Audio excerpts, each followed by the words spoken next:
What episode are we on? Episode 5. Welcome back to episode 5 of Pop My Cherry Podcast with me, Gerry Lavs, and we have producer Sean. Sean, do you know there's been you have a fan club? Oh, amazing. Yeah, you have a fan club. So a lot of people are asking, they want to see your identity, but I think we'll hold off for now. No, we'll keep it quite like secret. Secret, mysterious. Being, Yeah. So Sean does live a double life. So at the minute, we can't reveal Sean's identity just yet. Is my name really Sean? No, don't start. We don't know. Don't start fucking about. But you know what it is? It's like, and a lot of people said as well, like, oh, we really want to see Sean. Sean brings great value to the podcast, which you do, Oh, Sean. thank you. But for anybody that's maybe confused with the dynamic of it, it's kind of given like I'm talking to like a higher person because they can't see you. You're like this voice. Yeah, Sean. God, Sean. Or you know, like remember Big Brother, like the narrator? Oh yeah. Like day 45 in the Big Brother house, but you never knew what he looked like. Yeah, I'm so glad you done the impression, because I can't do it. For shit. Did you watch Big Brother? Not really. I wasn't a big fan. Oh, I loved it. People will be shocked by it. Really? But I never really liked Big Brother. Oh no, I loved it. I always wanted to go on it, but yeah. I think I'm glad I didn't. They brought it back, didn't they? But I don't think it took off the way they thought. No. ITV now have it. Channel 5, it was good. It's still going, is it? Still going. Have you ever seen the one with David Guest? Is that the one? David's dead. David's dead, yeah. That's iconic. Pretty much I'll let Gemma know that she is a fat cunt. No? No, I don't know. No? Oh, Sean, you're missing it. Is the one like, I'm claustrophobic, I'm Darren! claustrophobic, Darren! Yes, Yeah. Gemma Collins, yep. It was like a cultural reset. If you had to watch any, like you need to watch that series. I think it was like series like 15 of like Celebrity Big Brother. Yeah. But it was like golden. But yeah, you're kind of like the Big Brother voice. Okay. But then I say this, like it's like this. If you're listening, it's like, so if you're listening to it, you maybe don't notice this. If you're watching it, it's apparent that they can't see you. Do you know what I mean? Yes, so like people listening might think I'm sitting beside you. So it's kind of like, where's this voice coming from? So Sean is the producer of the podcast, but the reason that Sean's behind the camera is because Sean has to make sure, like there's so much going on right behind that, and Sean has to make sure that everything's all in formation. But then Sean has a microphone beside him, so he's always able to jump in. But it's kind of like, you know, whenever like you read a novel, like say like, oh yeah, and you kind of, your imagination allows you to kind of think of like, what does somebody look like? Yeah. Or so anybody that doesn't know me, I would love to hear like, what do you think I look like? So send in your or like even like do drawings or do drawing and submit it in. What do you think producer Sean looks do like? like caricatures of what do you think Sean looks like? So Sean, how has things been? Good with you? Good, yeah. Good. Busy. Busy. You know me. Yeah. Been playing a few wee gigs and Oh, stuff. good. Yeah. So it's been a nice one. Nothing like your last couple of weeks. Oh my don't. god, it looked so eventful. Well, this is why I thought episode 5, to me, I'm calling it therapy. I feel like I really, really need it.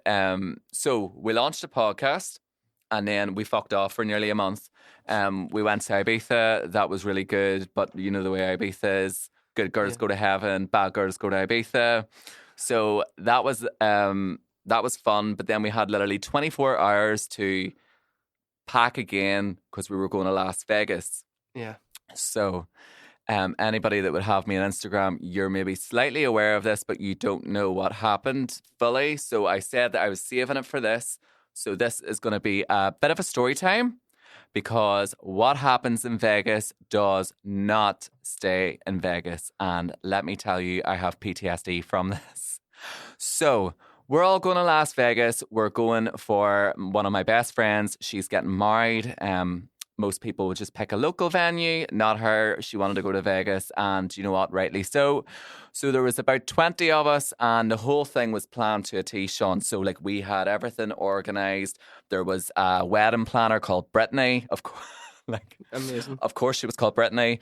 And was she American? She was American, so she lived in Las Vegas, But like it's a very like, you know, if you think of like a wedding planner, she had a clipboard, yeah. And the wee like earpiece and stuff. Didn't have an earpiece. No. She was a bit more like athleisure. Ah, right, okay. Athleisure event organizer, but really really, really You good. need to be in Vegas. You do, You know what I mean? you do. But have you been to Vegas? Yes, I went to Vegas last year. Last year, what do you think of it? I loved it. Nah, I did get attacked a wee bit. Did you? Yeah. So I know it's meant to be your trauma dump, but I'm like hijacking we can both it here. trauma dump.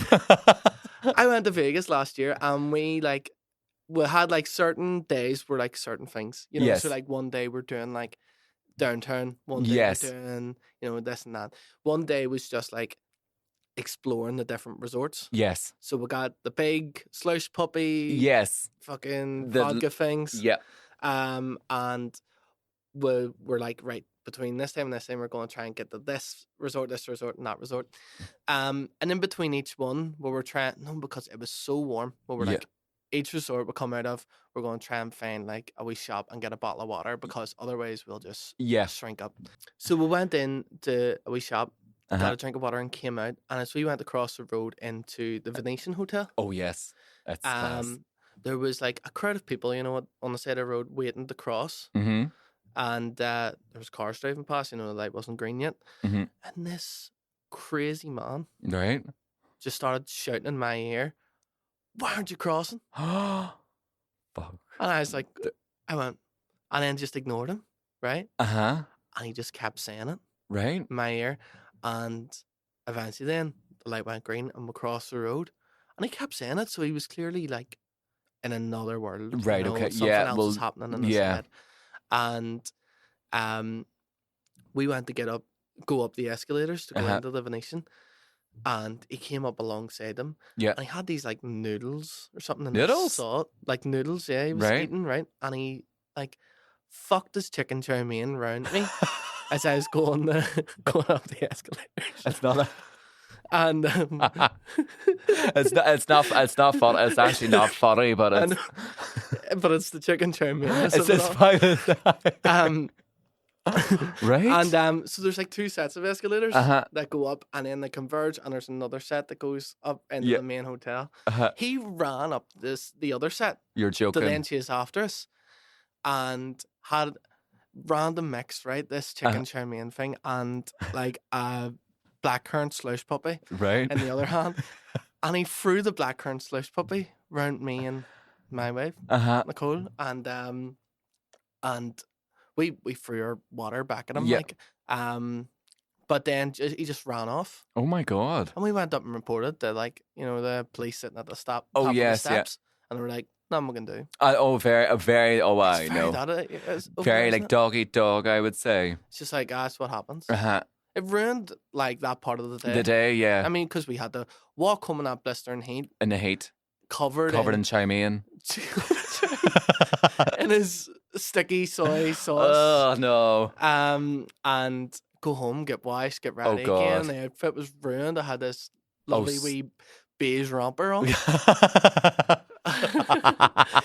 Romper's never seen the light of day again. Oh no. Yours actually sounds yours is I'd say yours is worse than mine. I don't know. Well, like you were having a tough time of it. No, yours was worse. Right.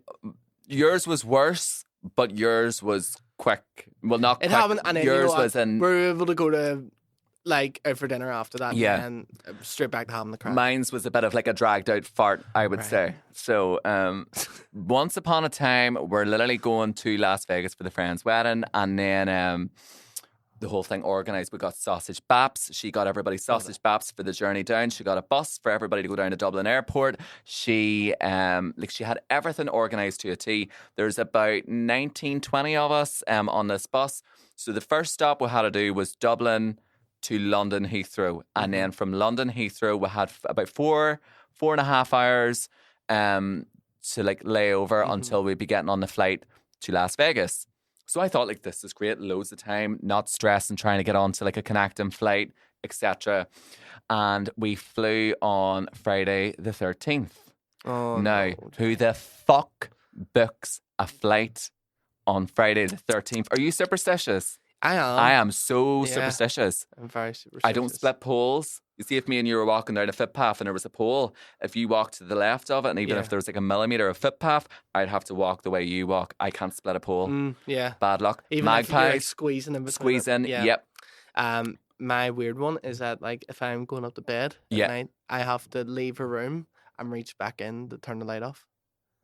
What do you mean? So like, see the way that light is beside the door there? Yes. If I was like going up to bed, I would have to walk out the door and reach back in and turn the light and reach back. Oh, so you have to nearly exit the room, go back in to turn it off. Yeah, I can't be in the room while the light goes off. I'm not afraid of the dark. No, you're not afraid of that.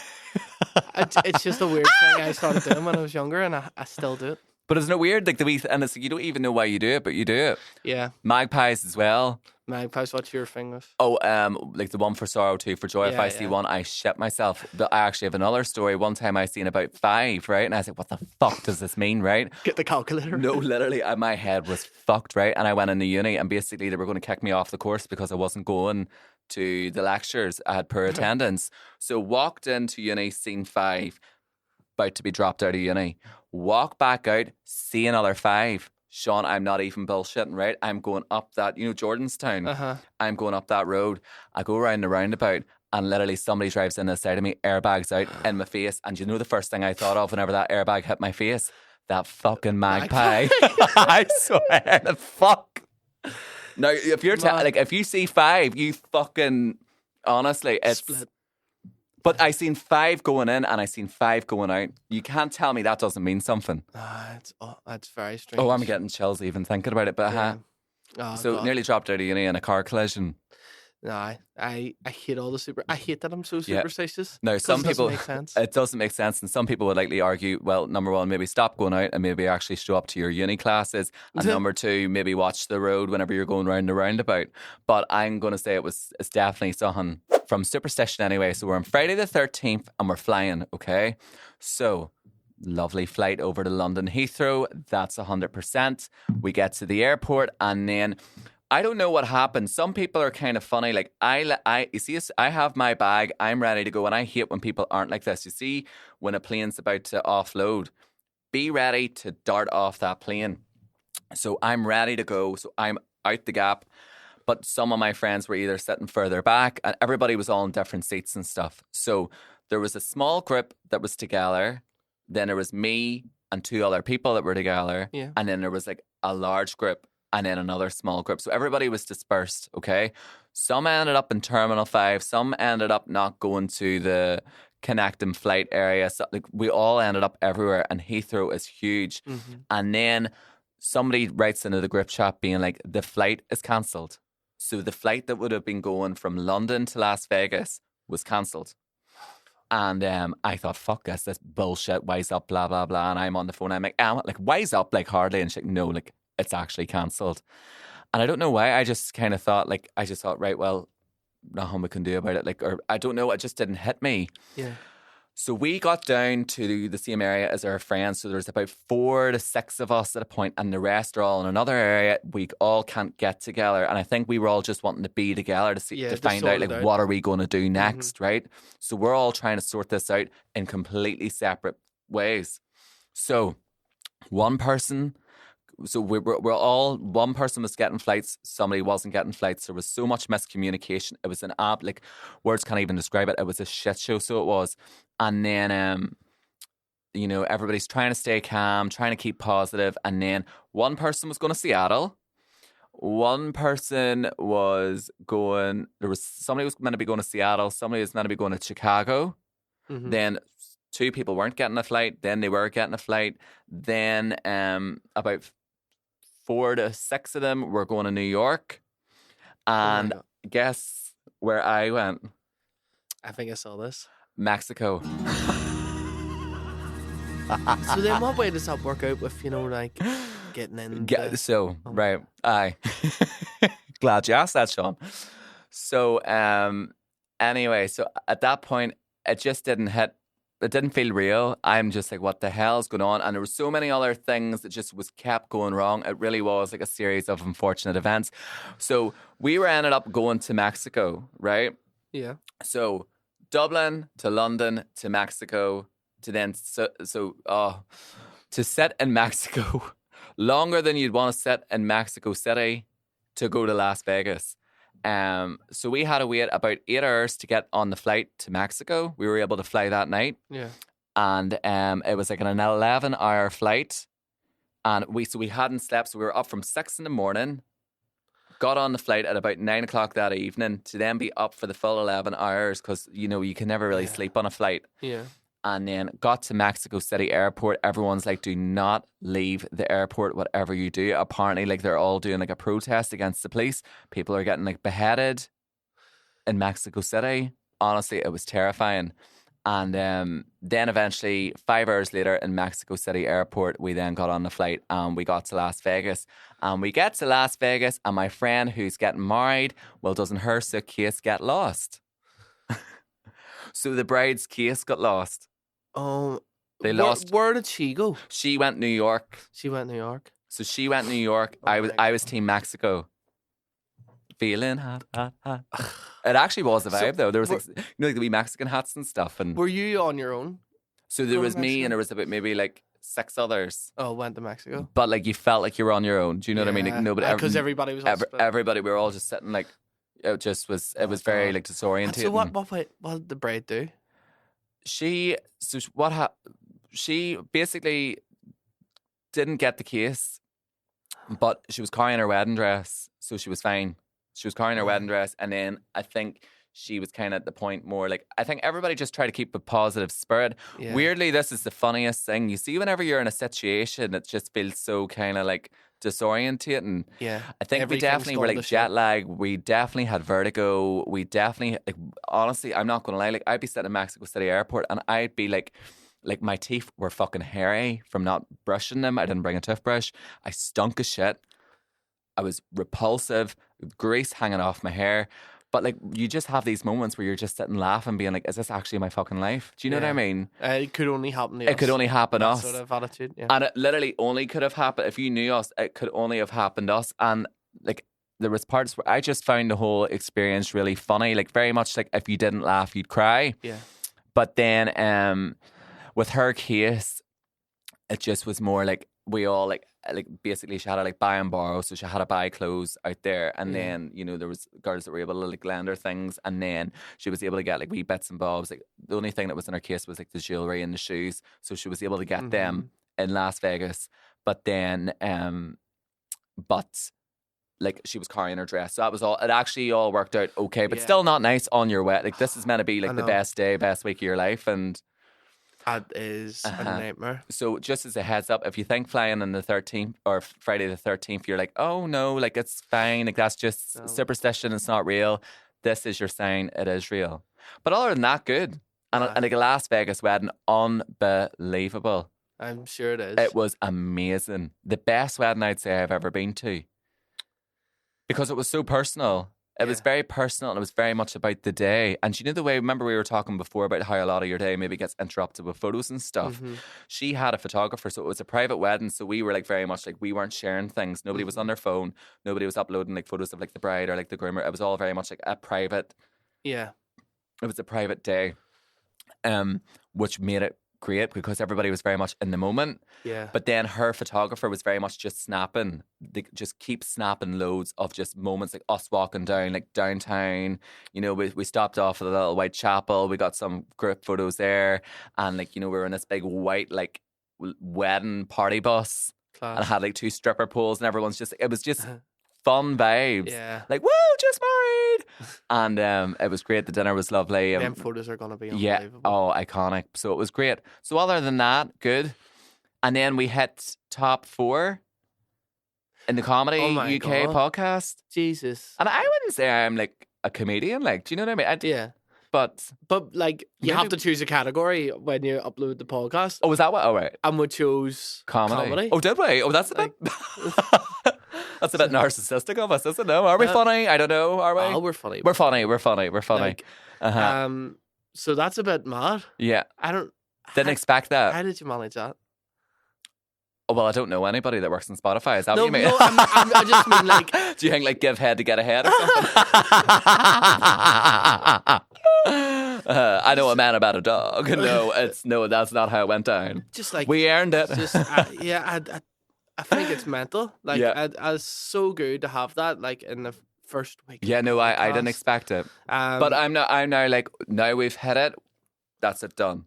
Like we're not putting that pressure on ourselves, Sean. We're all about an easy. Every week. No, we're all about an easy life. But like, we're ready for the flops now. Because we've done it. The do the like the podcast charts the same way they do the like music charts. Like, oh really? You know what I mean? And serious? I'm thinking about like people listen to podcasts probably just as much as they listen to music. Music, yeah. And stuff. So like in that regard, like, you know, you had a hit. Yeah. You there we go. We're basically pop and stars. It's kind of like, do you ever see? Are you into pop culture? Lisa Scott Lee, no? Do you remember Lisa Scott Lee had like 26 in the charts, and she was like, No. "That was shit." No, who's that? Oh my she God, was in you're gonna hit me. Steps. Oh right, yeah. Lisa Scott Lee. No Steps. I don't But know. I only know H. That's so random. H. Yeah, H. H and Claire. Did you remember they brought music out? No, I don't. No, H. Actually, that's not random. H would be the main one. Isn't he?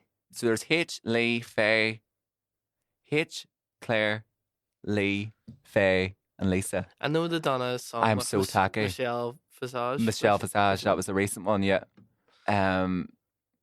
Oh, stop it. But my wife, she loves Steps. She loves Steps. I went and seen them and they were not. Did she go? Yeah, she Oh went, my God, so- they were amazing. Who were they with Um, that time? Or was it another? Was it the Venga Boys? the Venga Boys, I think, maybe warmed up for them. But then there was the big reunion as well where Five, Atomic Kitten, Venga Boys, and then Bass Hunter and something. I suppose this is an impromptu, like hot or not, or Mhm. hot or Oh, cold, yes. but like reunions, like Oh, this is music a good reunions. one. Like, what do you think? So like a band getting back together. Yeah. So I'll say bands where I think it worked, bands I think it didn't work. Mhm. So Oasis, I know a lot of people are saying that this is going to be hot. For me, not. This is not. It's just a not. I don't know why. I can't explain it. There was a video going around. Liam Gallagher done Yeah. the music for that big boxing fight Yes. in London at the weekend, Mhm. and people are sharing about like videos of Liam Gallagher, and apparently it wasn't a great performance. Oh, really? So See, people are going like, feel sorry for anyone who's bought for the tickets. spot tickets, I think So I think it works if you're not. So Steps, it was hot. Yeah, Sugar Sugar Babes. hot. Yeah. No, Still what I haven't will seen say. them again since. What? Still haven't seen them since it came back. Really? So what I'll say is hot. However, I would love to see Heidi come back. Siobhan Yeah. came back. Like Siobhan was only there for like a hot minute, and then she was away. And like Yeah. I know we should be representing Siobhan because she is Irish, but like she was not in it long enough. She was there before Heidi, wasn't she? She was there before Heidi, and then it was Heidi. But Heidi was there through all the the big hits. hits. So Yeah. I would love to see Heidi back in that reunion. S Club, that is not. Yeah, I didn't even It's know not S hot. Club came back. S Club came back because it's not the full 7. What are you laughing at? How many of them came back? So I remember at a point it was S Club 4, but Oh, they didn't call themselves that. It was Bradley, Joe, Tina, and maybe, what's the boy called? I don't know. There was Paul who passed away. Did you know that? No. No. It's weird the knowledge I have with like pop culture. That's just John. Tina's doing her thing. John's getting down on the floor.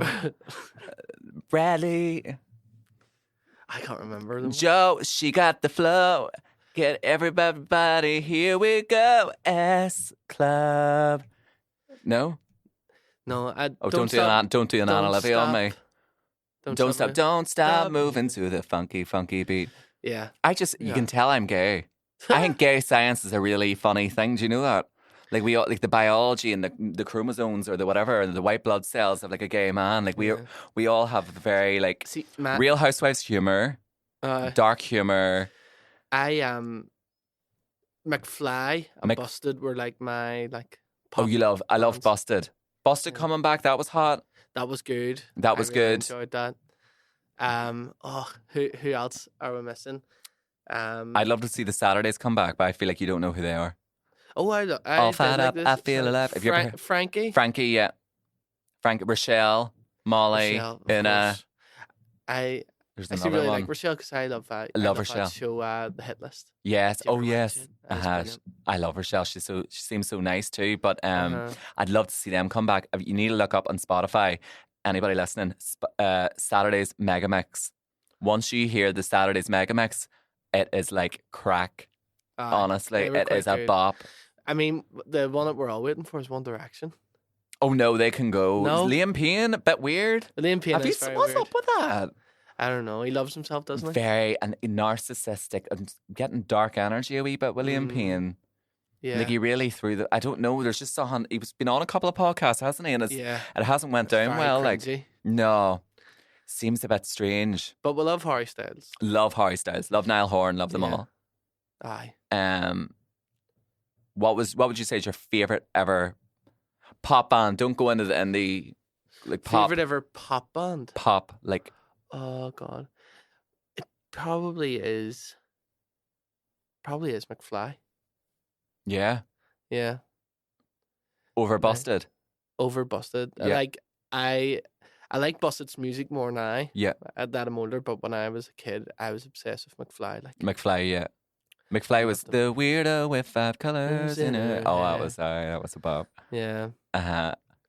I would say my favourite band was loved Girls Aloud reunion. It was amazing. Went and seen them. It was everything. And they were still, it wasn't like, do you know why some reunions, I love the nostalgia. Mm-hmm. So it's kind of like, if you're like 45 now and you're not hitting all the notes, I don't give a fuck because it's just such a vibe that you're having fun and doing this and bringing us back down like memory lane. Like that's what I love about a reunion. Yeah. It's not meant to be taken serious, but Girls Aloud, it was so current still, but really brought you back in time. Yeah. I loved it. It was amazing.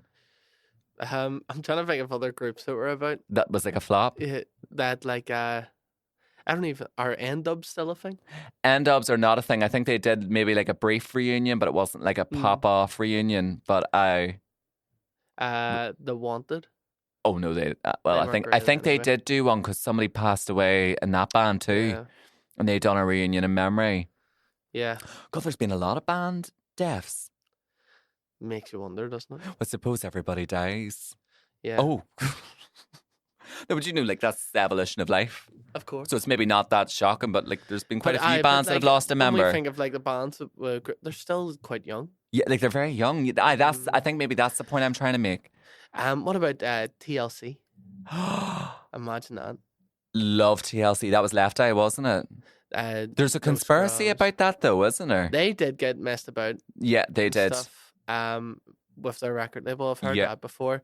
Destiny's Child. Destiny's Child, obsessed. Imagine, I was obsessed with Destiny's Child. Obsessed. Yeah, I used to go to. I used to go to hip hop dances. No, you know what makes this funny, and this is why I feel bad for them. Like if they knew, or like if they say, like Yeah. it's not It's not the. it's not a fit. Like it's No. So like, like I could just say. but I was like 7. Right. so- Oh, right. Okay. So, right. Okay. Well, like until it was like fucking like 9 or something. Like Right. Okay. 10. No, we can let But, that like, slide. Like you're under 10, we can let it slide. But yeah, so I used to turn up for my Destiny's Child CD and Yeah. like Usher, Neo. Neo. I Yeah. used to be in the house like doing all we Neo. The Neo. Oh, the. And I just can't pull myself. Doing the baby freeze. in the living room. Stuff. Um, I but, did not expect that. But yeah, so I loved all that type of thing, you know, like R&B, pop. Love R&B, yeah. Love. But yes, Destiny's Child would be a great one. But I'd say reunions overall, I'd say hot. Yeah, but it just depends. It depends on the depends band. on the timing and it depends on the band. Yeah. Don't leave it too long. Yeah. I think also not to make it an age thing, but I think like hit it in that like any age, but like once you're like physically not able to do what you can do, Yeah. you don't have to do it to the same ability. Yeah. But you still have to have the stage presence or the thing that made you, like, you have to be able to bring people back to that nostalgia. Yeah. So say with Steps, like maybe like their vocals were still amazing, but they're so camp, and that's what people loved about Steps. They still kept that. Mm-hmm. It wasn't anything different. Some people do reunions, but they're completely different. Yeah. And it's kind of, it doesn't feel the same essence. Absolutely. Do you know what I mean? Yeah. And there's also the thing of some bands that do reunions and the live shows are brilliant. Yes. And it's that nostalgia comeback, but Yeah. then they try and release new music and it's like, right, just, no, no, this was just a memory lane moment. Because see, you say about the age thing and all, but like look at the Rolling Stones, Mick Jagger, who's like in his like 80s or something. You know, and he's still moving about. Moves and it's not I don't mean the age. There's no age cutoff. It's if you can still have the if thing, you can do if it's the ability. magic that makes you you. If you still have that, which most people like, you do hit a point where like you're not. Do you know what I mean? Oh my God, we were talking about this on something else. Have you seen Frankie Valli? No, what's that? You know Frankie Valli sings. You know the theme tune for Grease. Grease is the word. Yeah, him. He has loads of hits, obviously, right? But like, there's a video of him in Vegas, like doing this show, and he's like, God love him, he's a wee old man. Oh God! But like, he's just like he's lip syncing the words of the song. The words of the song. Which okay, fair enough. He's not going to have the vocals at his age anymore. But it's the fact that like he's not even lip syncing them, and he's just opening his mouth. Looks like a puppet. And that there's some people. It's kind of like that's the part where it's where it's nearly like there's always a time to hang up the bits, I think. Aye. Do you know? Leave the game before the game leaves like you. I even say, you see, even with my line of work, like you see, like say stuff, I do loads of like different things, like say like teeth whitening demos or maybe like wearing skimpy outfits. Like I don't want to be doing that at like maybe like 51 years of age. Aye. Or like I don't want to be on the internet like, hey, like this bottle of fake tan where I'm half naked, doing a fake tan demo. Like things, we have shelf lives and things in our lives, and I don't think people realize. When do you think you'll put on your last skimpy outfit? Well, I already feel like as soon as I hit 30, I feel like I look at it differently. So I love like, being all like edgy and stuff. But even now I feel like I'm due a rebrand. So I kind of like, this is the problem with me. I'm kind of split in the middle. Sometimes I want to be like Pamela Ballantyne. Right. Sometimes I want to be Jodie Marsh. Yeah. I love that. Like fuck it. Like, that, like the filthiness, the vulgarity of that type of like, we've said this before quite a few times on here. Like glamour. The glamour model vibe. Like I love that Playboy, like white bleach blonde hair. Like I'd be bleaching my hair now if I could. Only like my hair is about to fall out, so I can't. So every strand counts. But then sometimes I'm like, I want to be that like Pamela Ballantyne, Hailey Bieber, demure, soft, mysterious. Yeah, but I think Pamela. I love Pamela Ballantyne. Love. Pamela's got like a sort of. She's like a golden girl. Yeah. Like a true lady, like. Yeah, but she's got like that energy as well. So, oh, really? I think so. Do you think? Yeah. Allegedly. I don't think Pamela Ballantyne's going to watch this. I don't know. No. Oh, wait a minute. Sorry. Oh, shit. No, I meant Gloria Honeyford. Oh, no, sorry. Oh, she is a silver fox. Aye. Like, and the good. Oh, she is. No, sorry. No, Gloria Honeyford. Oh, sorry. Oh, no. No, I meant Gloria Honeyford in Page You maybe were thinking there's not that bad. No, do you see what I mean now? Yeah. No, like Pamela Ballantyne, I see as more like she is like she is that like the anchor girl. Like she is like but she has still got it. She is still like foxy and fiery and like in my opinion sexy. Like I think she's gorgeous. She looks amazing.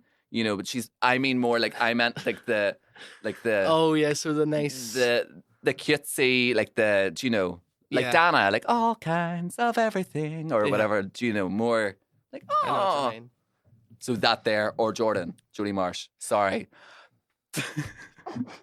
I don't even know what I meant to say after that. But I think age-wise, I think there's you should never put an age in something. No, I think you just feel it. You feel it. It's a feeling.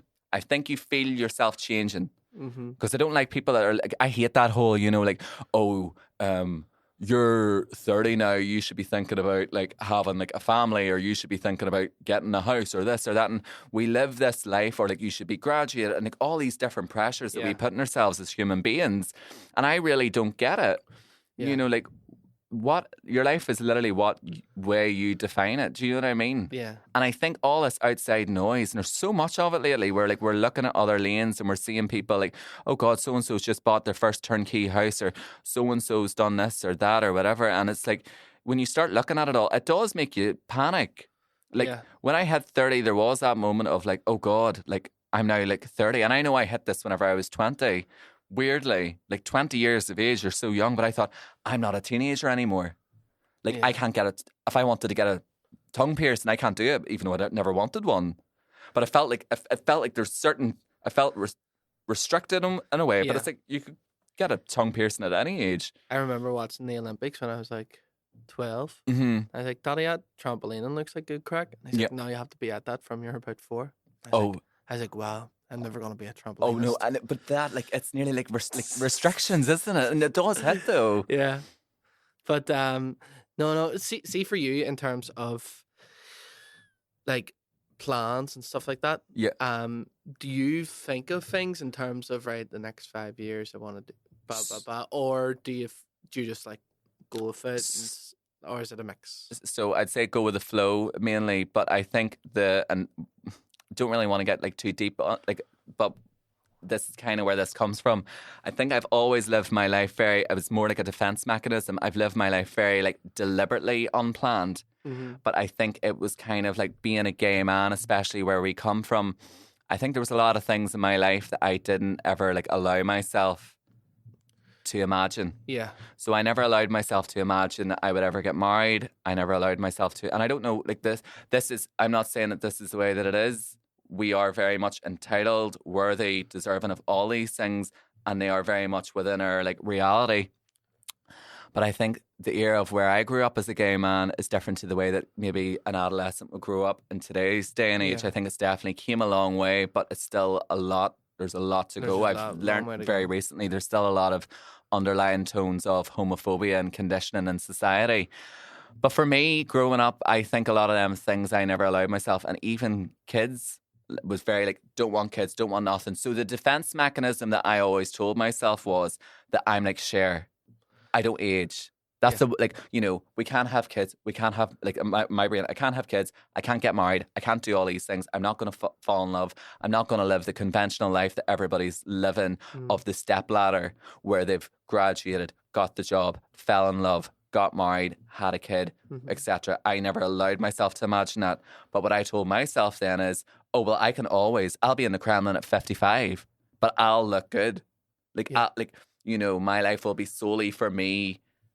You know, it's not defined. It can be whatever it is, and I'll never age. I'll be here for eternity, like Cher. Do you know what I mean? And that was always what I told myself. And it's been done. And it's been done, but then it's funny though, because I think once I'd done a lot of work on myself and came to a really good place, like I now, like I love who I am, and I genuinely would not change who I am. I wouldn't. Like I own every part of who I am. Like we all are flawed as human beings, but like I'm very proud to be a gay man. Yeah. It comes with challenges, but I'm proud of it. Like nobody will make me feel ashamed the way that it would have made me feel whenever I was younger. But the thing is now I'm like, no, they are things that are very much within my reality. And I remember one time I would go to like therapy, so to speak, and it was kind of like we were talking kind of about this, and I was like, you know, like we're not allowed this and like this and that, and we're told we can't do this and that, and I was nearly like venting, and she goes, and I was like, you know, like, am I ever going to even have like kids or this? And then she just turned around and goes, do you want kids? And I literally erupted, like I just burst into tears, because it was, oh God, it was something I never really thought that I would ever have. Do you know what I mean? And I think that was like the first time maybe somebody asked me, oh my God, this is so silly. But it was the first time somebody maybe had said it, and it was the first time I thought about it. So this episode really is therapy. So for me, and I was like, I want all them things, you know. So it's like when we say about the whole like stepladder, I feel like no matter what sexuality you are, no matter what age you are, no matter what anything, like don't live your life defined like, do not like suppress your life or shrink it or make it feel small, or like, you have to, that we're on this like ticking time bomb. Like, we're not. Like, you can achieve anything at any age. If you want to start a business at 45 or 55 or 65, you can do it. If you want to have a midlife crisis and go traveling, you can do it. Like, there's all these things. There's no time frame on this. There's no shelf life. Like, I know we were talking, joking and like in a way about that, but there's only a shelf life if you create it. Yeah. But to me, it's more of a feeling. It's how you feel. So now I'm at an age where I feel. So say back then, I would have been like, no. Now I don't have a shelf life. I'm like, if it happens, it happens. Yeah. But I'm now open to allowing myself, because I deserve these things like every other human being. Does that make sense? Yeah, that's amazing. That's amazing. God, that got real. Fuck. We'll hug after this. No, we're good. But it's yeah.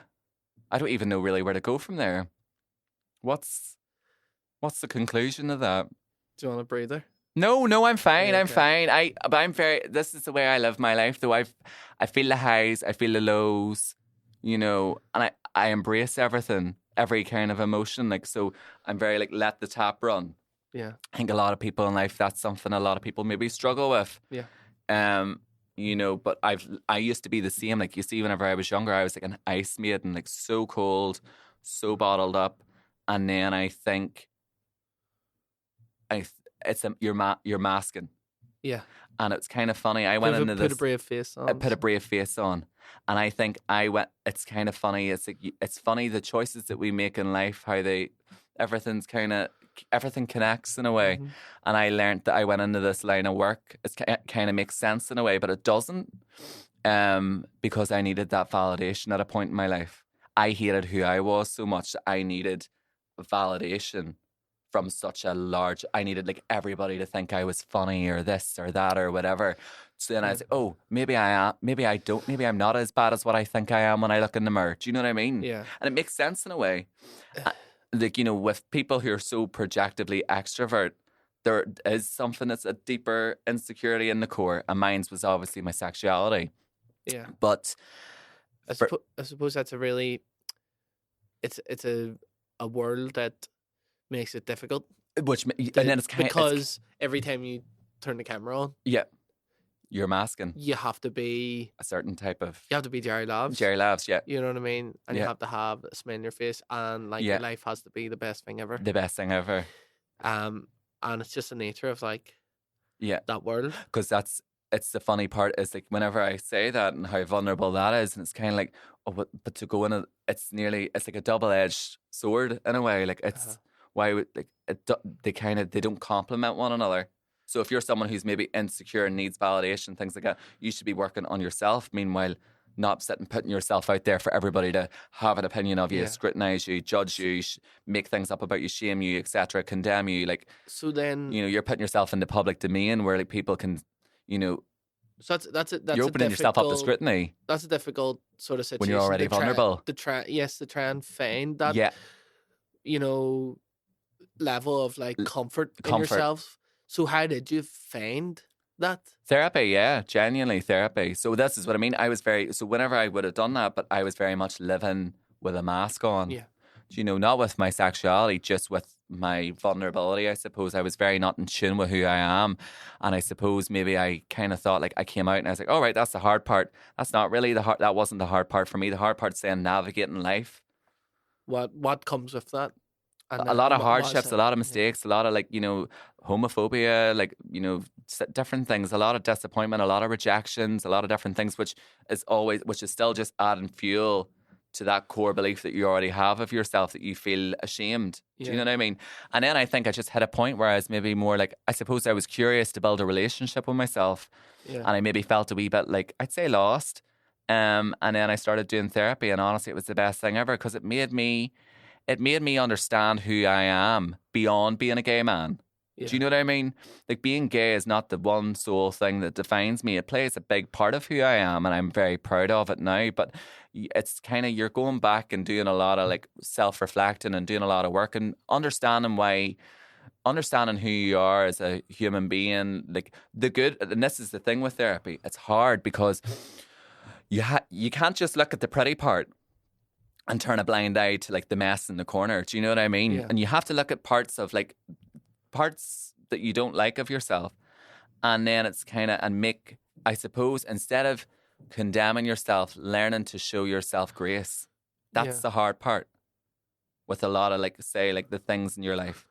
And now, fast forward, I'm now at a point where like I have the best relationship with myself, and this is why a lot of my friends are like, how do you do this line of work or not care what people think? And it's like, I don't care what people think, in the sense of I care that people think that I'm a good person. I care that people think, I would hate to think that I ever like hurt anybody's feelings or this, and I know I have in the past, but the person that I am today, I'm not perfect, but I'd say now I think I don't care what people think because I care about what I think of myself. Uh-huh. And I think to anybody listening, if this resonates or if you relate to this in any way, like the best relationship you can have is with yourself. Like it really genuinely is. And once you have that, nothing matters the way it once did. Like the opinions of what other people think and stuff. And then you know what?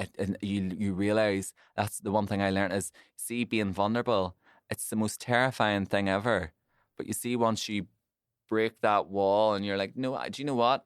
I do not care. Like I know who I am. I'm not afraid to be vulnerable or let somebody in or be open to meeting somebody, like letting that guard down. Your life's so free. It really genuinely is. But it's a journey though. But it's the best journey ever. Like you're built. Like I think a lot of people are maybe scared of it. They're scared of what they're going to find out, or they're scared of opening that box. You see, the thing is, yes, it's hard, but it's so fascinating.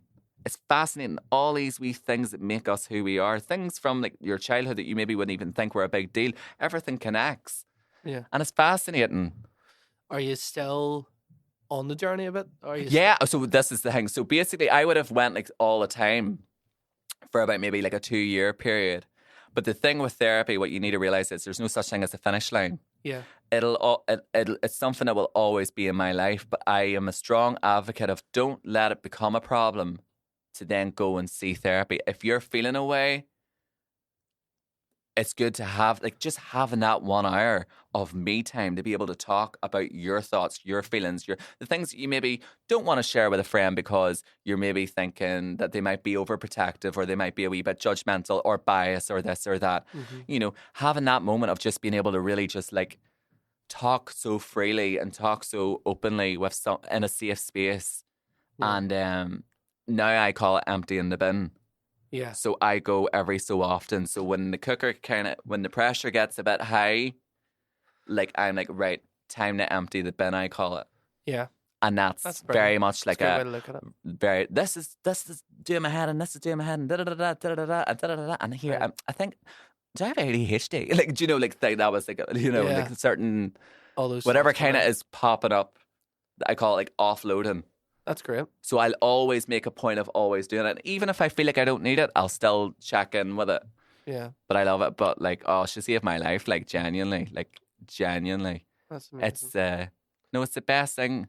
But I think a lot of people are afraid of it. Afraid to talk about it and afraid of it. But it's the best.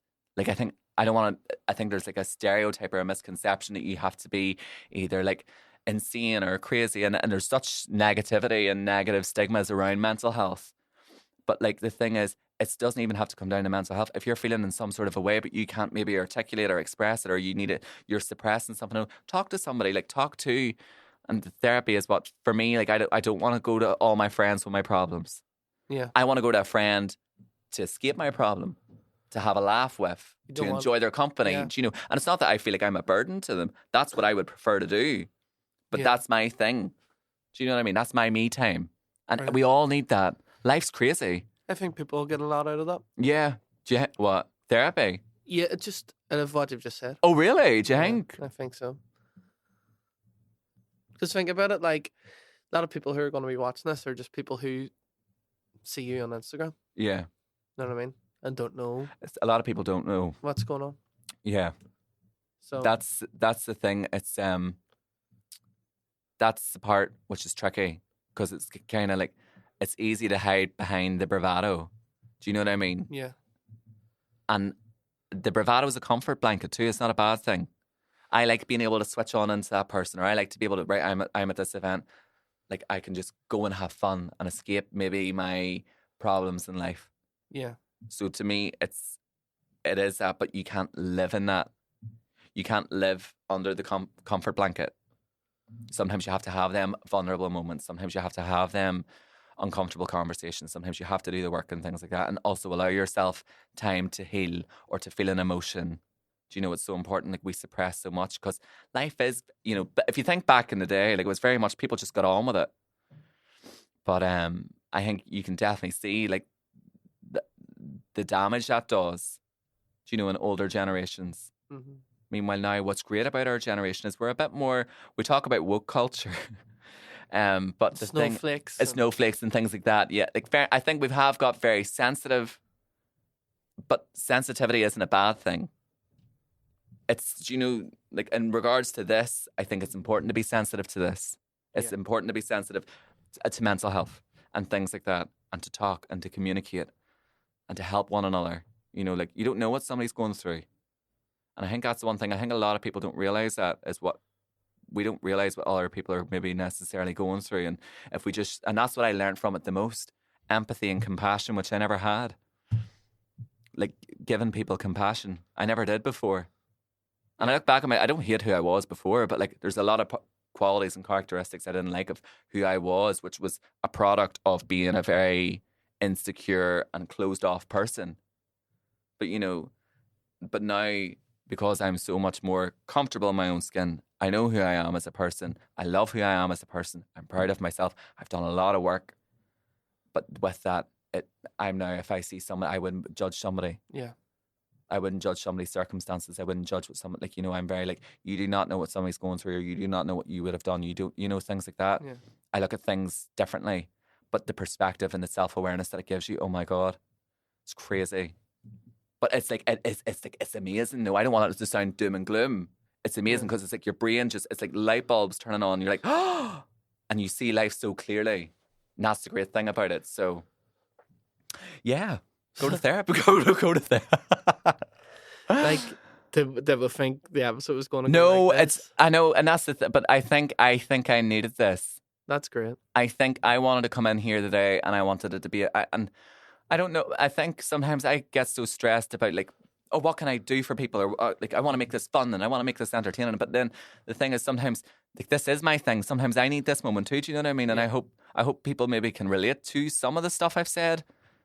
Yeah. I didn't think that this would have went the way it went. Vegas really fucked me up. Maybe, but it did, though. Maybe what happens in Vegas shoots stay. We've finished episodes with quotes and stuff. I suppose if I had to finish it with a quote, can you think of a quote? We'll not say live, laugh, love. Or maybe home bargains. Or maybe we will. Aye. It's 1 o'clock. It's 1 o'clock.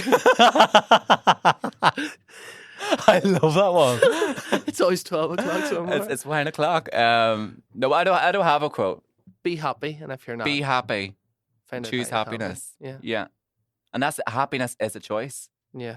It really, really genuinely is. But it's all about how you choose to perceive life, you know. But at the same time, it's if you are struggling out there, if you've related to this, or if it's struck a chord in any way, I think, honestly, begin that relationship with yourself. It is the best relationship you can have, and that is genuinely why, like, I'm at a place of such, like, this is the happiest I've ever been in my life. Genuinely, I would never have achieved the things I've achieved. I would never have let certain things into my life that I would never have imagined were possible for me, if I didn't have that faith that I have now in myself. I trust myself. I love who I am. And I don't say it often, like, I am very proud of myself. But I get sad when I say it, because I know how far I've came. Whenever I think back to that wee boy, I'm like, God, he would have dreamed of all of this. He would have dreamed of it. Yeah. What would you say to the younger version of myself? That's very RuPaul's Drag Race. 5-year-old Jared. I would say, Life is a bitch. Weather the storm, though, because after every storm, eventually, the water calms and you will be very proud of who you are. And this is the thing, like, the things that I thought were weaknesses are actually like my superpowers. Do you know what I mean? And this is the thing, and this is the one thing I'll give credit to. See, every gay man out there, right, that's had to go through the adversities that we've went through.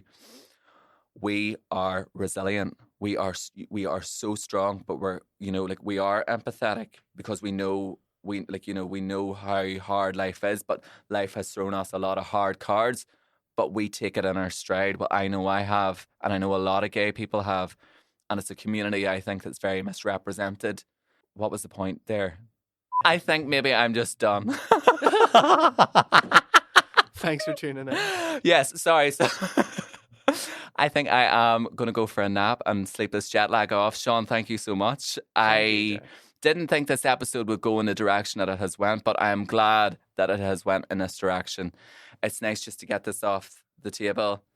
And then, yes, always make sure to subscribe to our YouTube channel. Follow us on our socials. That is how you can keep on top of all the episodes. We always will have an episode coming out every week.